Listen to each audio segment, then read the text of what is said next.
How to unlock home screen layout on Android. Hey everyone, in this video tutorial, we're showing you how to unlock your Android home screen layout. A locked home screen prevents you from accidentally moving icons or deleting them. But when you're ready to customize your phone's look and feel, you'll need to unlock it. So, to unlock your Android home screen layout, first, grab your phone and head over to your home screen. Find an empty space and hold your finger down until a menu pops up. On some devices, you might need to swipe up instead. Now, look for a button labeled Settings or Home Screen Settings option, usually located at the bottom of the screen. Tap that to open the home screen customization menu.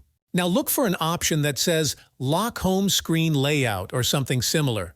There will be a toggle switch next to it. Simply tap the toggle switch to turn it off. That's it!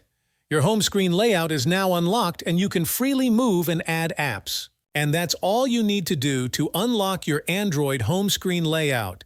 Now you can customize your home screen to your heart's content. If you have any questions about unlocking home screen layout on Android, feel free to leave them down in the comments below. I'll do my best to help. Thanks for watching. If you found this video helpful, do not forget to like this video and subscribe to this channel.